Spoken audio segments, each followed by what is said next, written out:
आप सभी सत्संग प्रेमियों को जय श्री राधे, जय श्री कृष्ण। आपने अभी तक हमारे चैनल जय मां ललिता को सब्सक्राइब नहीं किया है तो आज ही सब्सक्राइब करें। नित्य नए प्रवचनों का घर बैठे आनंद लें। वीडियो आपका बन रहा है YouTube में, बार बार देखा जा सकता है।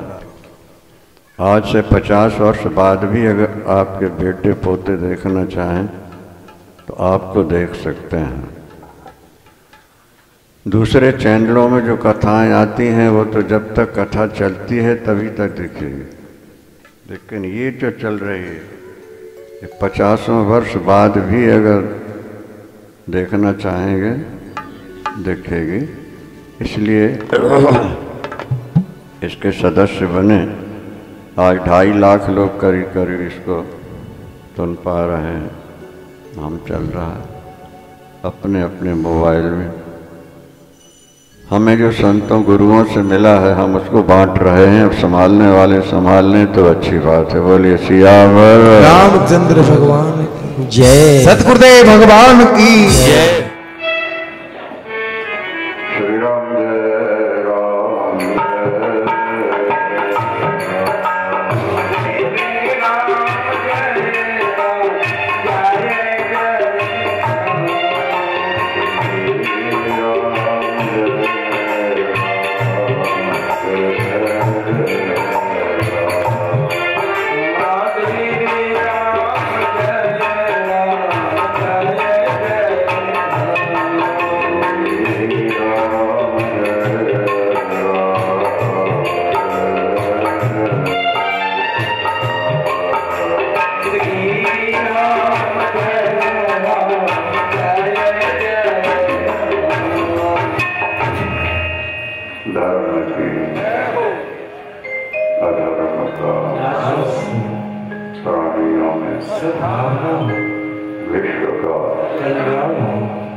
के चरित्र में लिखा है कि जब उन्होंने पाठ प्रारंभ किया और जिस दिन पाठ समाप्त हुआ वो लड़की राधा के रूप में बदल गई है कि देवता भी कुछ वर्षा के बाद।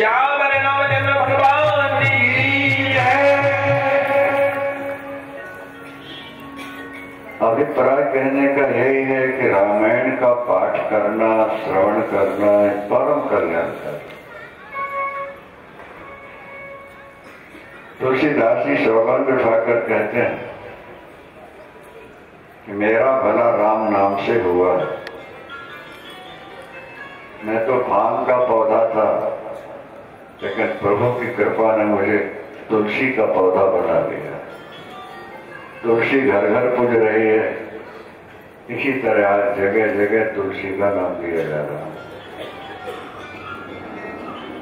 बचपन में जिसने देखा था किसी व्यक्ति ने तुलसीदास जी को अनाथ की स्थिति। देखो जीवन में अगर कोई संकट आता है ना तो तुम्हें कुछ बनाने के लिए आता है। आज व्यक्ति संकट पाकर भजन छोड़ देता है, ये गलत बात है। संकट आने पर ज्यादा भजन करना चाहिए, क्योंकि संकट भजन से ही कटते हैं। आपने भजन छोड़ दिया तो जो बनने वाला तो और बिगड़ जाएगा। ईश्वर जिस पर कृपा करते हैं उसे दुखी बनाते हैं। ये बात भी समझ लो अच्छी तरह बुद्धि लगा। नारद पांचरात्र में लिखा है कि 5 लक्षणों में एक भी जीवन में आ जाए तो समझना ईश्वर की कृपा है। देश त्यागो, देश त्यागना पड़े। महान व्याधि, कोई भयानक रोग लग जाए। बंधु त्यागस रचे, भाई बंधु तुम्हें ठुकरा दे। तीसरा, धन हानि, धन का नुकसान हो जाए। अपमानम च, और आपका अपमान होने लगे। नारद जी कहते हैं भगवान का वचन है मद अनुग्रह लक्षण, ये मेरी कृपा का लक्षण। बात कुछ उल्टी से लगती है आप लोगों को सुन करके। शास्त्र कहते हैं ये कृपा, और जिन्हें ईश्वर मिले हैं या ईश्वर की ओर मोड़ हुआ है तो किसी न किसी समस्या से हुआ। विपत्ति नहीं रघुपति की दाया, विपत्ति नहीं रघुपति की दाया, विपत्ति नहीं रघुपति की दाया। ईश्वर जिन्हें मिले हैं पहले उनको कष्टों का सामना करना पड़ा। तुलसीदास जी गंडमूल में पैदा हुए। पुरानी परंपरा थी कि गंडमूल में जो पैदा हो 12 वर्ष तक पिता उसका मुख नहीं देखता। तुलसीदास जी भक्त मूल में हुए, गंडमूल में। मायके भेज दिया गया मामा के। मामा समाप्त हो गए, मामी समाप्त हुई, और पिता समाप्त हो गए, और थोड़े दिन में माता भी समाप्त हो गई। तुलसीदास जी अनाथ की जिंदगी जी रहे थे। भागवत में भी लिखा है मैं जिस पर कृपा करता हूं उसको दुखी बनाता हूं, क्योंकि दुख में सुमिरन सब करें और सुख में करे न कोई, और जो सुख में सुमिरन करे तो दुख काहे को होए। दुख आता इसीलिए है क्योंकि हम सुख में भगवान को भूल जाते हैं। जो दुख आता है वो भगवत स्मरण कराता है, और वो स्मरण जो होता है वो सारे दुखों को मिटा देता है। अभी हम कहीं सुना रहे थे, आप सपूतजीवी हो, पढ़े लिखे हो, थोड़ा ध्यान रखना। दीपक जल रहा है तो तेल खत्म हो रहा है कि नहीं हो रहा, और तेल नहीं डालोगे दीपक बुझ जाएगा। आपको सुख मिला है, आपका पुण्य कट रहा है। अगर और भजन नहीं करोगे तो जिस दिन तुम्हारा पुण्य खत्म हुआ उस दिन फिर दुखी हो जाओ। यदि सुख मिला है तो और ज्यादा भजन करो, दुख मिला है तो भी भजन करो। दुख 2 काम करता है। दुख पाप काटता है, एक ओर से वो पाप काटता है और दूसरी ओर भजन करा के भगवान से मिला देता है। सियावर भगवान की है। हम दुख को बहुत बुरा समझते हैं लेकिन उतना बुरा नहीं है। तुलसीदास जी किस परिस्थिति में जिए हैं उनकी जीवनी पढ़ो तो पता लगता है। तो जिस दरवाजे पर जाते थे लोग दरवाजा बंद कर देते थे। ये भाग्यहीन बालक भिक्षा मांग के गुजारा करते हैं, कहीं भी पड़े रहते हैं। नरहरियानंद नाम के एक महात्मा थे, उनसे भेंट हो गई। उन्होंने देखा बालक होनहार है। मालूम पड़ा कि ये अनाथ है, सब कुछ खो बैठा है। तुलसी को रोते देख के नरहरियानंद जी ने स्वीकार कर लिया और कहा बेटा तुम मेरे साथ रहो, मेरे पास रहो। लोगों ने कहा महाराज इसे अपने पास नहीं रखिए, कि जिस घर में रहता है उस घर का बंटा ढार हो जाता है। नरहरियानंद जी ने कहा कि मेरे राम में बड़ी शक्ति है, तो इसके भाग्य को बदल दे। राम नाम मंत्र दे दिया है, लंगर में रोटी खाओ, राम का नाम जपो। देखो, ओम जपने में जो फल होता है वही राम जपने में होता है। ओम में भी 3 अक्षर हैं और राम में भी 3 अक्षर हैं। आप पढ़े लिखे इसलिए ध्यान रखना चाहिए। ओम बोलने से जो फल मिलता है वही राम बोलने से मिलता है। ओम में 3 अक्षर हैं, आ, उ और मा। और राम में भी 3 ही अक्षर, रा, आ और मा। इसका मतलब यह है कि ओम जपोगे जो फल मिलने वाला है वही राम जपने से मिलेगा। और राम तो ऐसा नाम है कि जो उल्टा जपो तो भी सीधा हो जाता है, मरा जपे तो भी राम हो जाए। वाल्मीकि जी राम की जगह मरा जपते रहे। उल्टा नाम जपत जग जाना, वाल्मीकि भय ब्रह्म सब। आप मरा मरा कहिए, राम राम अपने आप हो जाता है। मरा मरा मरा मरा मरा मरा मरा मरा मरा मरा। और बहुत सरल है राम, और सबका इसमें अधिकार है, इसलिए राम का नाम। तुलसीदास जी ने सौगंध उठा के कहा, जब एक बार हाथी पर बैठे हैं तुलसीदास जी और शोभा यात्रा निकली है, जैसे आज आप लोग चल रहे थे, तो पूर्व परिचित व्यक्ति ने देखा तो पूछा, आप वही हो क्या? उन्होंने कहा, हाँ वही हो। ये स्थिति कैसे प्राप्त हुई? तो तुलसीदास जी ने कहा, मैं भगवान शंकर की सौगंध खा के कहता हूँ, अगर मैं मिथ्या भाषण करूं तो मेरी जीभ गलकर गिर जाए। मेरा भला केवल प्रभु राम से हुआ। बोले सियावर भगवान की जय। शंकर शाख जो राख कहो कछ तो जर जी गरो, अपनो भलो राम नामा सो तुलसी समझ करो। अपना जो भला हुआ है वो केवल राम नाम राम की कथा, राम का नाम, राम का स्वरूप, राम का धाम, ये सब कल्याणकारी है। भाग्यशाली हैं आप लोग रामायण सुनने बैठे हुए हैं। भगवान राम का चरित्र अनंत है। राम अनंत, अनंत गुण, अमित कथा विस्तार। भगवान राम की सैकड़ों करोड़ रामायणें अभी तक लिखी जा चुकी हैं। रामायण शतकोटि अपार, 1-2 रामायण नहीं है, सैकड़ों करोड़ रामायणें लिखी गई।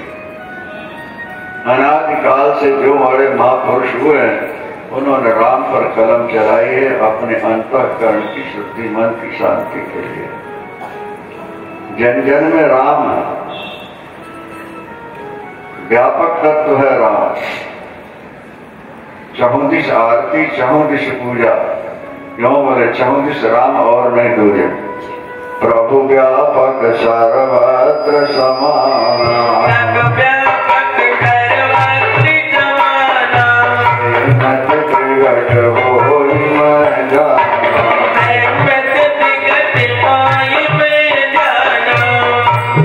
प्रभु व्यापक।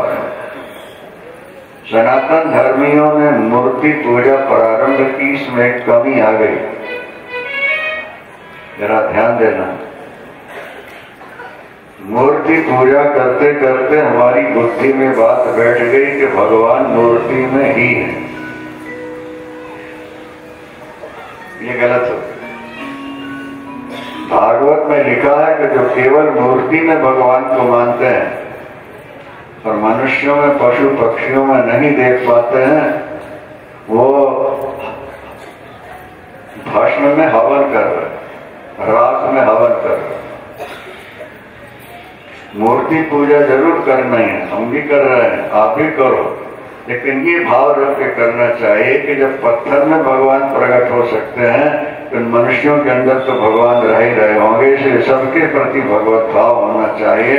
सिया राम मैं सब जग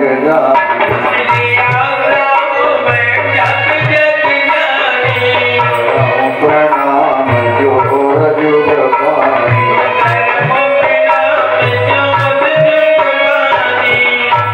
ये माघ मास है, त्रिवेणी स्नान का बड़ा फल है शास्त्रों में। प्रयागराज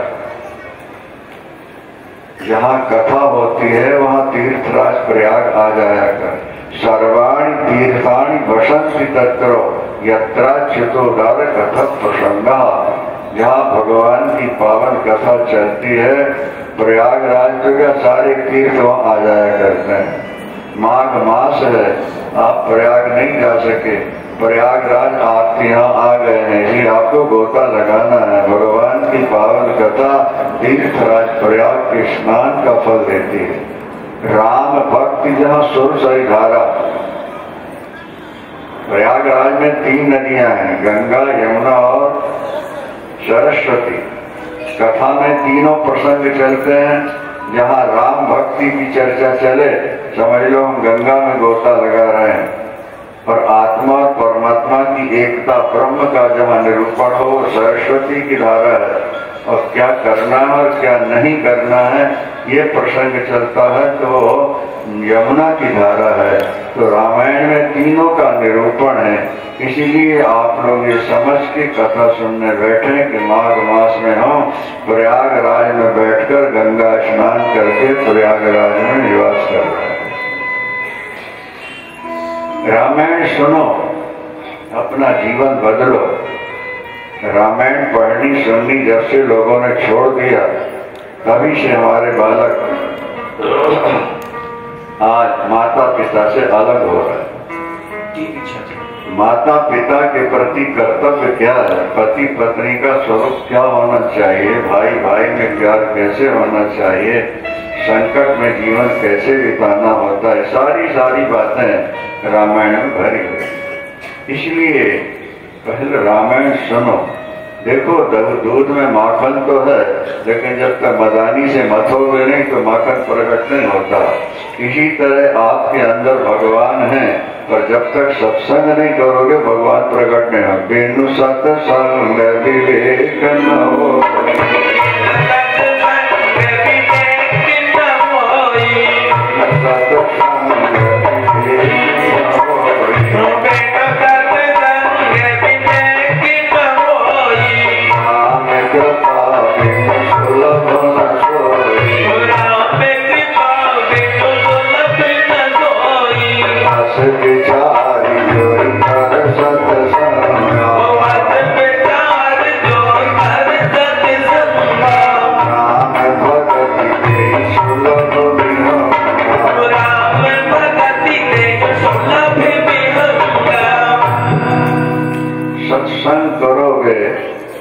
विचार पैदा होंगे, परमात्मा का अनुभव होने लगे।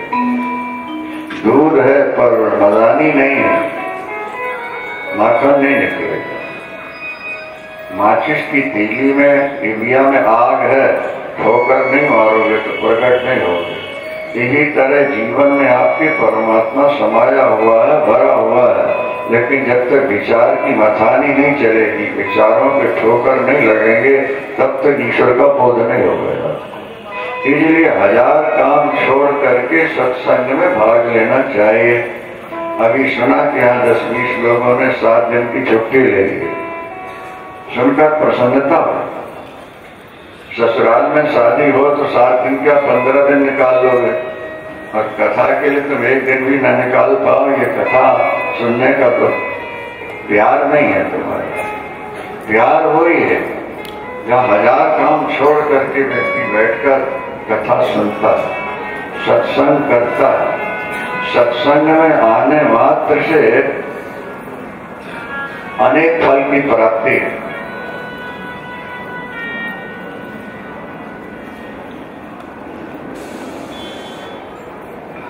धर्मराज युधिष्ठिर यज्ञ कर रहे थे, दुर्वासा ऋषि आए, मालूम पड़ा कहीं पास में।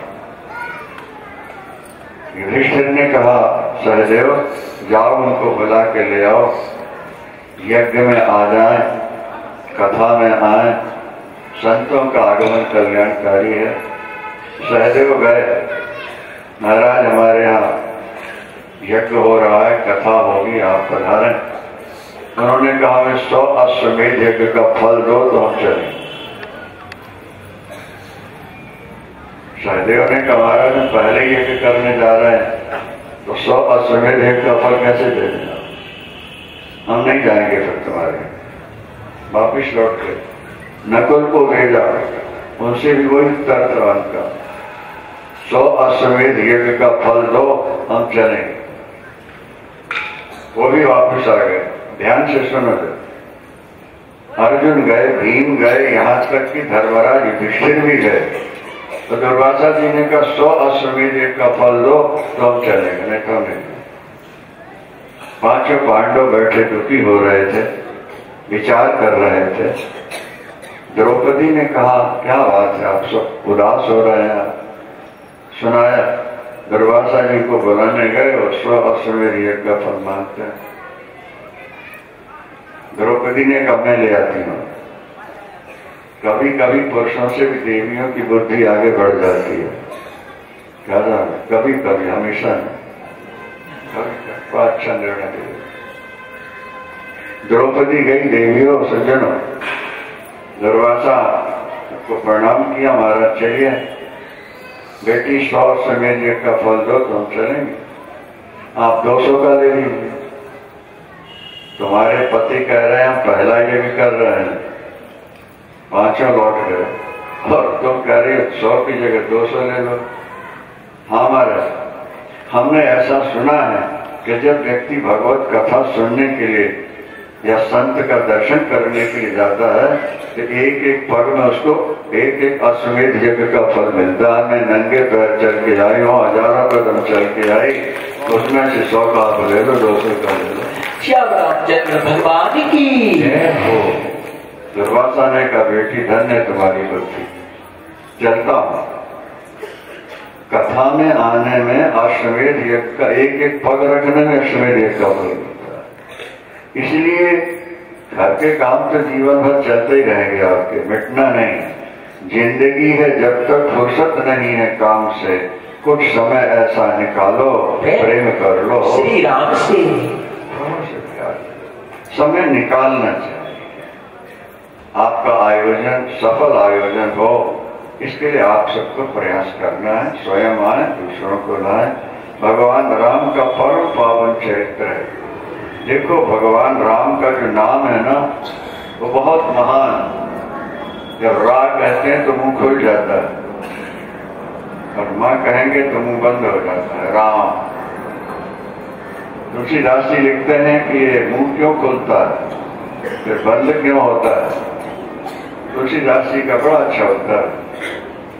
जैसे आपके घर में कुत्ता घुस गया आंगन में, तो आप क्या करेंगे, डंडा लेके पहले बाहर निकालेंगे और दोबारा लौट के ना आ जाए इसलिए गेट बंद कर लेंगे। तो जब रा कहते हैं आप, तो आपके अंदर जितने पाप हैं जन्म जन्मांतर के, वो सब निकल के बाहर भागते हैं और वो लौट के ना आए, इसलिए मार रूपी किवाड़ लग जाता है, ताकि सदा सदा के लिए तुम्हारा भगवान की। तुलसी राके कहती, तुलसी राके कहती निकसत पाप पहाड़, पुनि आवन पावे नहीं देत मकार किवागे। ये तुलसी जी के साथ राम। महर्षि वाल्मीकि रत्नाकर ब्राह्मण थे, लेकिन हत्या करते हैं, चोरी और डाका डालते रहते हैं। संत मिले, संत का मिलना कभी व्यर्थ नहीं जाता है, कुछ न कुछ दे जाता है। अपने श्रीवास्तव जी के पिताजी संतों के संपर्क में रहे, उन्हें जो अध्यात्म मिला उन्होंने आप लोगों को बांटा। उनके सुपुत्र श्रीवास्तव जी उसी राह पर चल रहे हैं, प्रसन्नता की बात है।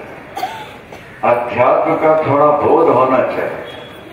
रास्ते में डायमंड पड़ा है और आपको जानकारी नहीं, कांच समझ के आप छोड़ देंगे, लेकिन डायमंड है, बोध हो जाए फिर आप नहीं छोड़ेंगे। इसी तरह प्रभु के नाम की शक्ति, प्रभु कथा की शक्ति का बोध हो जाए, फिर आप कथा छोड़ नहीं सकते हैं, नाम छोड़ नहीं पाएंगे। देखिए जरा, तुलसी महर्षि वाल्मीकि रत्नाकर ब्राह्मण थे, वाल्मीकि रामायण में ऐसा लिखा है। उन लोगों के वाल्मीकि कोई और थे जो पूजे रहे आजकल, वो भी हुए। लेकिन वाल्मीकि रामायण के आधार पर रत्नाकर नाम के ब्राह्मण थे, लेकिन दुराचार पापाचार में फंसे हुए थे। संत मिले हैं और उन्होंने पूछा वाल्मीकि से, पहले तो नाम रत्नाकर था, जब समाधि लगी और कीड़ियों ने मिट्टी चढ़ा ली थी उनके ऊपर, तो उनका नाम वाल्मीकि पड़ गया था। पूछा, भाई तुम पाप करते हो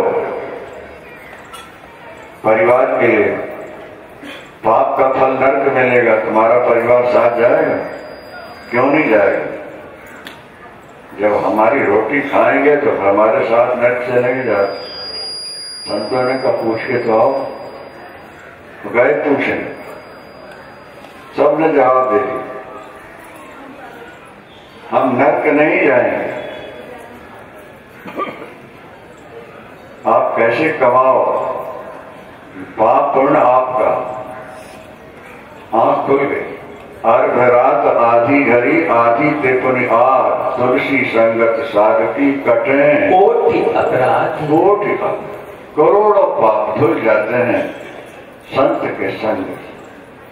संत का संग कभी व्यर्थ नहीं जा सकता, आपके जीवन में कुछ न कुछ डाल जाएगा।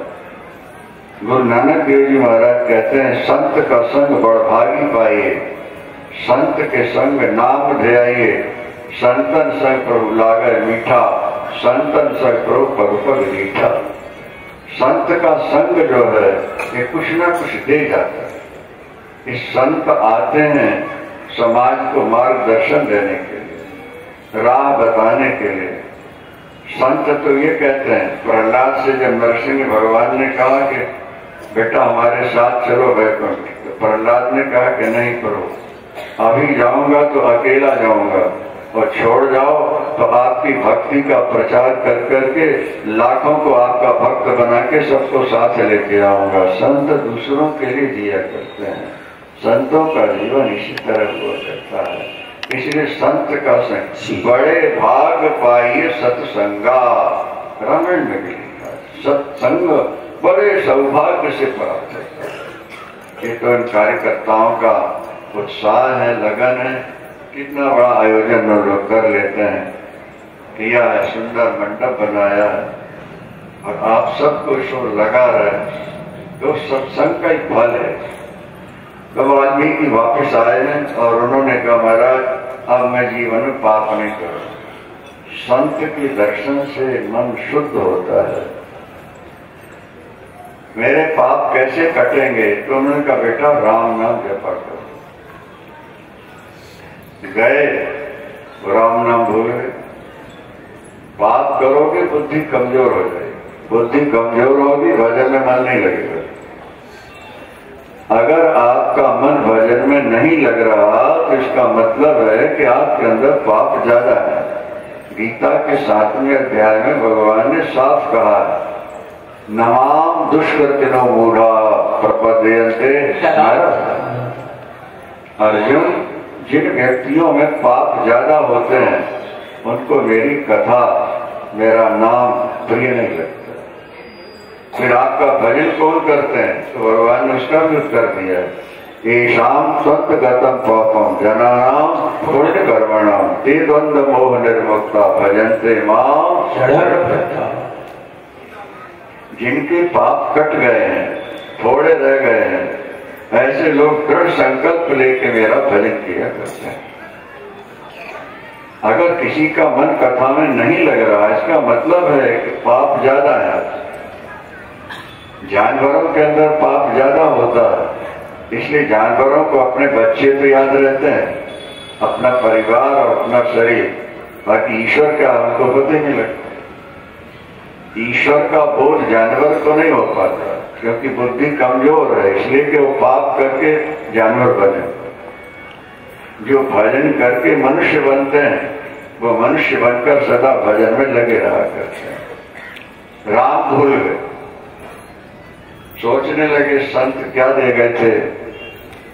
सोचते सोचते लोगों को मारते थे ना, इसलिए ध्यान आया कि मरा दे गए। वो मरा मरा मरा मरा मरा मरा मरा मरा मरा जब हमने आपसे कहा ना कि उल्टा जब हो गए तो भी राम नाम सीधा हो जाए।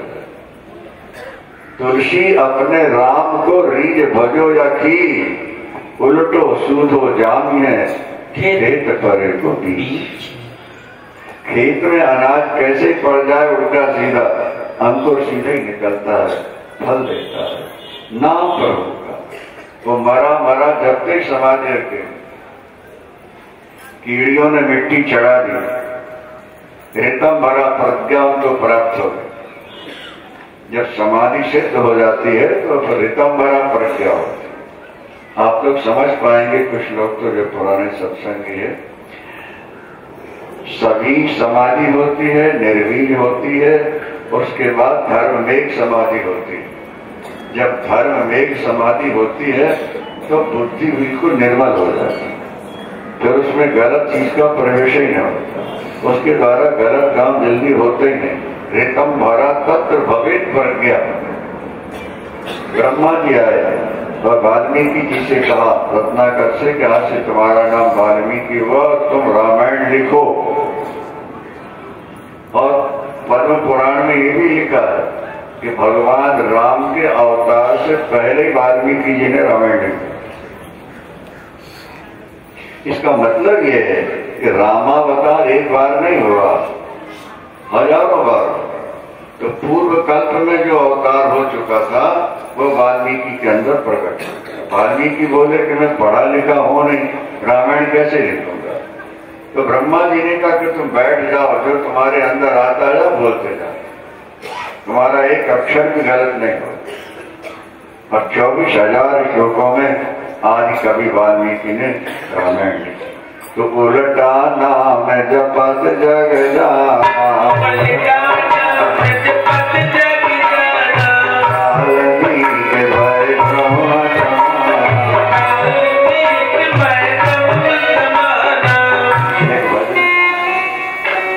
एक तोता ने, तोती ने 2 अंडे दिए। तुलसीदास जी लिखते हैं, एक सुग्गी ने 2 अंडे दिए, उनका पालन पोषण किया, अंडे फूटे, बच्चे निकल आए, दाना डाला के खिला रहे थे। इतने में तो पक्षी पकड़ने वाला आया और दोनों को ले गया। बाजार में बेचा गया। एक को कसाई ने खरीद लिया, दूसरे को संत ने खरीद लिया। एक माता पिता के दोनों, एक को संत ने खरीदा, दूसरे को कसाई ने खरीदा। सत्संग के पंडाल में संत तोते को टांग देते हैं, कीर्तन चलता है, कथाएं चलती हैं, तो सुनता है। कसाई ने उसको ले जाकर बूचड़ खाने में टांग दिया, मारो काटो, नालायक, हरामी, गाल, क्या क्या गालियां होती है, वो सुनता है।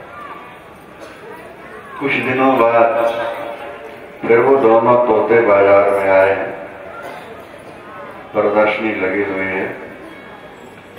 एक राजा जो अय्यासी था, जो सुरा सुंदरी में ही डूबा रहता था, ईश्वर क्या है और जीवन कैसे मिला है और जीवन का लक्ष्य क्या है, इसका बोध ही नहीं था।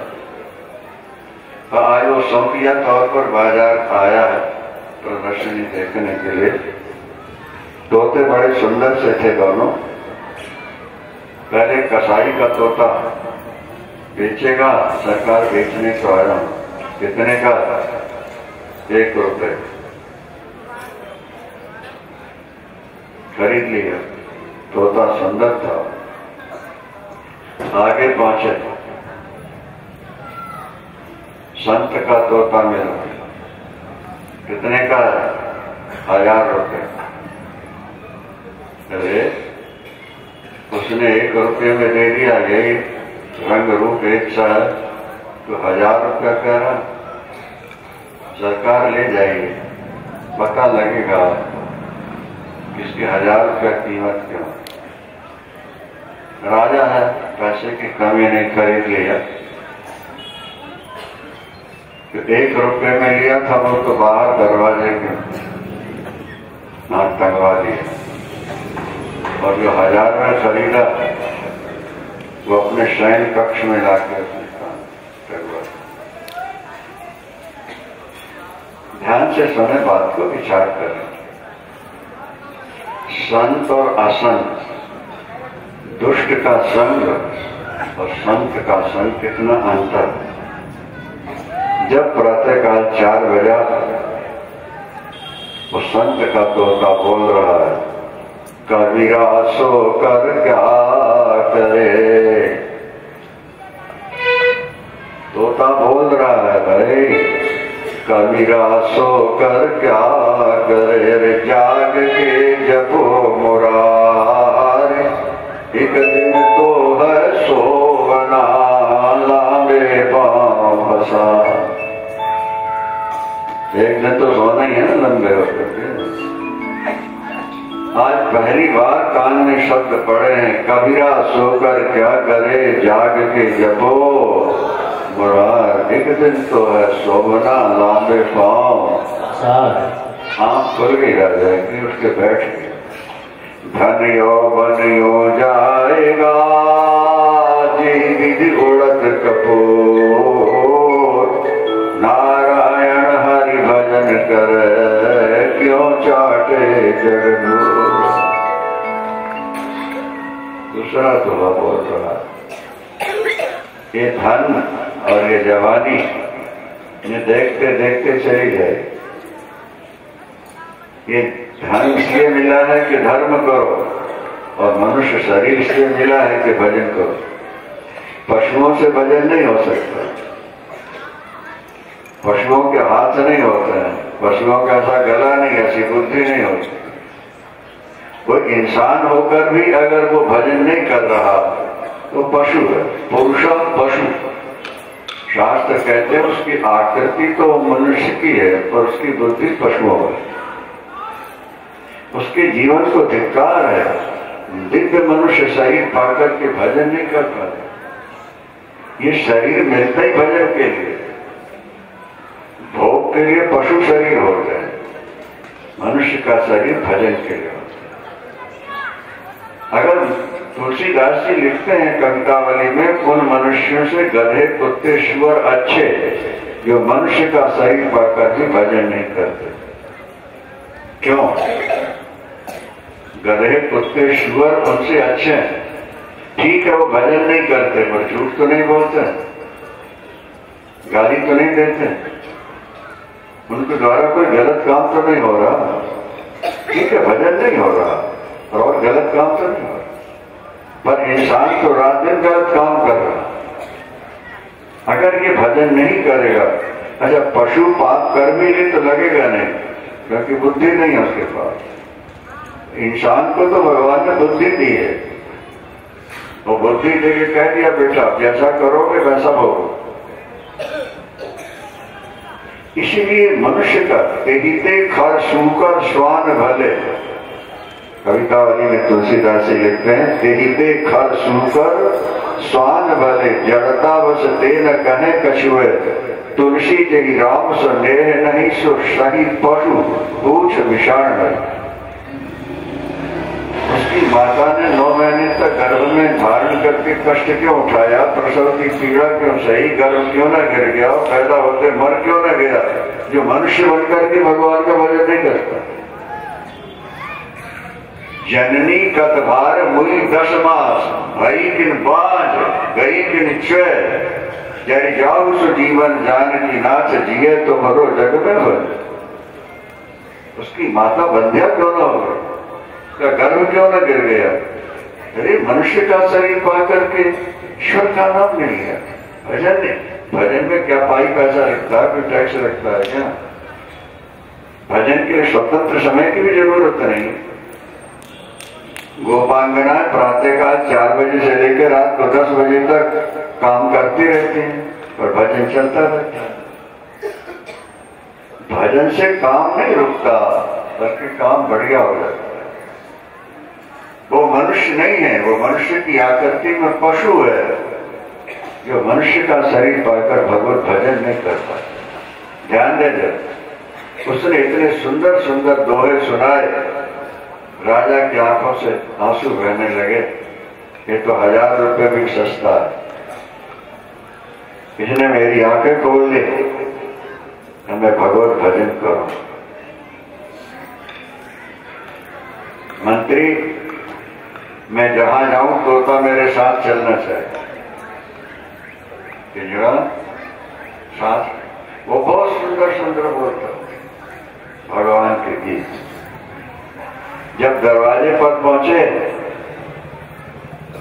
तो टका हुआ, नालायक, हरामी, मारो, काटो, गालियां देता। राजा ने कहा ये तो 1 रुपये में भी महंगा, वो 1000 में सस्ता है और ये 1 में महंगा। मंत्री इसका गला घोट दो, मार दो। संत के तोते ने कहा, तुलसीदास रामायण लिखते हैं, साधु असाधु सदन सुख सारी, सुमेरहि राम देहि गन गाई। संत के तोते ने कहा, मेरे में जो गुण है वो मेरे नहीं, इसमें जो दोष आए हैं उसके दोष नहीं है। ये दुर्भाग्य था कि कसाई के यहाँ पहुंच गया, मेरा सौभाग्य था कि मुझे संतों का संपर्क मिल गया। इसे मेरे पास रखो, कुछ दिन में मेरी तरह हो जाएगा। उसको रखा और थोड़े समय बाद वो भी संत के तोते की तरह बोलने लगा और अगर आपके जीवन में दोष आए हैं तो कुसंग के कारण आए, किसी गलत व्यक्ति का साथ आपको मिला और उसके प्रभाव में आप आ गए, इसलिए आप में गलत संस्कार आ गए। यदि आप में कुछ अच्छे संस्कार हैं, इसका मतलब है कि आपको किसी संत का संपर्क मिला। बिना सत्संग के जीव ऊपर उठ नहीं सकता है। ऊपर उठने के लिए व्यक्ति को सत्संग बहुत जरूरी है। भगवान राम का पावन चरित्र व्यक्ति को महान बना देता है, नर से नारायण बना देता है। भगवान राम का अवतरण केवल राक्षसों को मारने के लिए नहीं हुआ, मनुष्यों को मानवता की शिक्षा देने के लिए हुआ। मर्त्यावतारस्त्य मर्त शिक्षणम रक्षो बधाएगी न केवलम। भगवान राम का अवतार मनुष्यों को मानवता की शिक्षा देने के लिए। मनुष्य बन जाना सरल है, लेकिन मानवता जीवन में आ जाएगी बड़ी कठिन होती। सत्संग करते रहोगे, जीवन में परिवर्तन आएगा, महान बन जाओगे। गटर का पानी तभी तक गंदा है जब तक गंगा में नहीं मिला, गंगा में मिलते हो गंगा जल हो जाता है। व्यक्ति पापी से पापी भी हो और संत का संग मिल जाए तो पारस बन जाता है। इसलिए अपने जीवन में सत्संग करो, आयोजन करो। ये वेदांत केंद्र के लोग बड़े भावुक हैं, जिज्ञासु हैं और पुरुषार्थ करके उन्होंने आयोजन किया हुआ है। कथा दोनों समय होनी है, समय निकाल करके आकर बैठो। अगर लाभ नहीं हुआ तो हानि नहीं होगी, हमारी गारंटी है आपके लिए। अच्छा, सतगुरुदेव भगवान की सुनोगे तो जीवन बदल जाए। ये भगवान राम का पावन चरित्र। भगवान शंकर भी सुनते हैं, गरुड़ जी भी सुनते हैं और अम्बा पार्वती भी बैठकर भगवान शंकर से रामायण सुनते रहते हैं। ये बहुत कुछ कह रहे हैं। आज आप लोग शोभा यात्रा में रहे और प्रसाद भी मिलेगा।